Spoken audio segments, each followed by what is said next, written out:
Hello. आज के इस वीडियो में हम वेक्टर एडिशन के नियम के बारे में बात करेंगे। मतलब वेक्टर को ऐड करने के क्या क्या रूल्स होते हैं उनके बारे में डिस्कस करेंगे। तो पहला रूल है triangle law of addition of two vectors. मतलब दो वेक्टर को जोड़ने का त्रिभुज का नियम क्या होता है इसके बारे में बात करेंगे। तो देखिए एक बार सबसे पहले इसका स्टेटमेंट देखते हैं।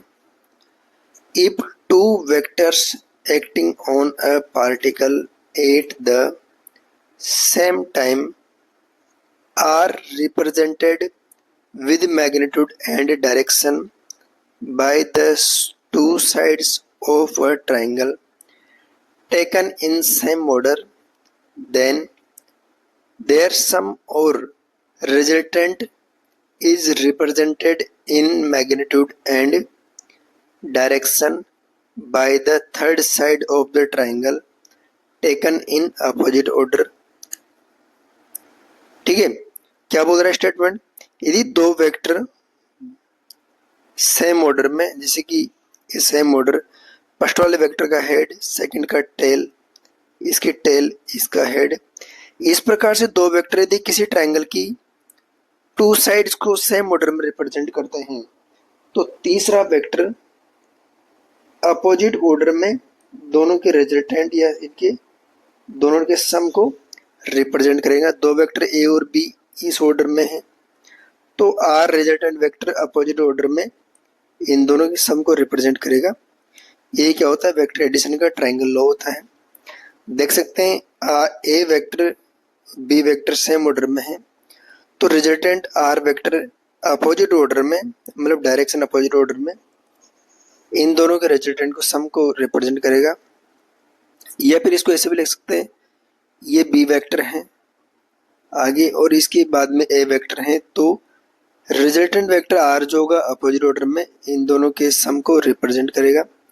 Are is equal to B plus A के बराबर होगा। तो यहाँ से मैं कह सकता हूँ मैं resultant vector is equal to A vector plus B vector या फिर B vector plus A vector.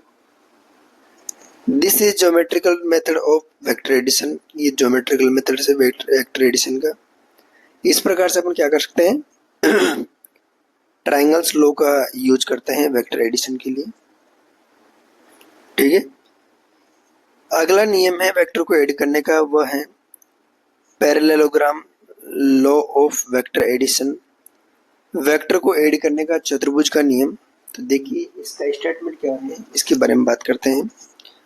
If two sides, if two vectors acting on a particle at the same time can be represented with magnitude and direction by the two adjacent side, दो संलग्न arm के द्वारा two adjacent side of a parallelogram drawn from a point, एक point से drawn होने चाहिए, सारे एक पॉइंट से ड्रॉ होने चाहिए।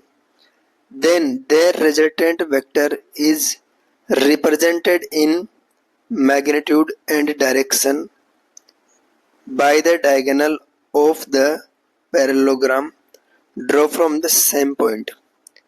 एक एक लाइन इंपॉर्टेंट है। यदि दो वेक्टर इस पैरेललोग्राम की टू एडजेसेंट आर्म को रिप्रेजेंट करते हैं तो तीसरा वेक्टर जो होगा ये फिर इनका रिजल्टेंट इसके डायगोनल के द्वारा शो किया जाएगा जो कि सेम पॉइंट से निकलेगा। मतलब देखिए एक बार, एक वेक्टर ए वेक्टर ये है, दूसरा वेक्टर बी ये है जो एक पॉइंट से ओरिजिनेट होते हैं तो इनका और एक पैरेललोग्राम को बनाते हैं। इस वाले पैरेललोग्राम को फॉलो कर रहे हैं, इस वाले ये वाला पैरेललोग्राम बन रहा है, चतुर्भुज बन रहा है।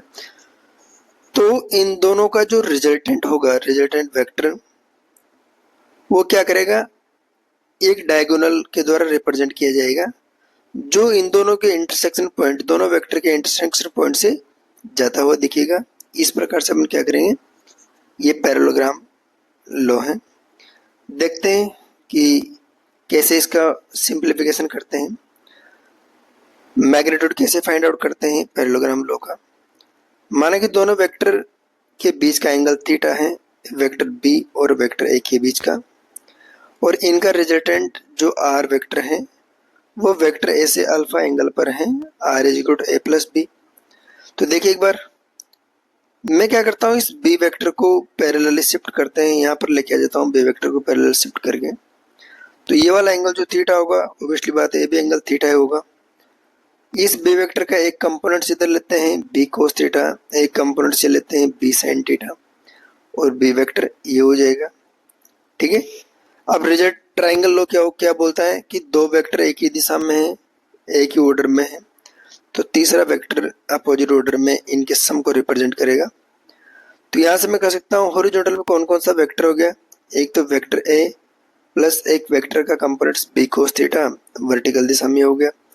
तो यहाँ से यदि इसका मैग्नीट्यूड के बारे में बात करना चाहूँ, जब आप इसका मैग्नीट्यूड को सिंप्लीफाई करोगे तो यहाँ से इसको ऐसे लिख सकते हैं, यदि मैं इस दिशा को x मानता हूँ और इस दिशा को y मानता हूँ तो वेक्टर r बराबर a plus B cos theta J के आई के plus B sine theta J के।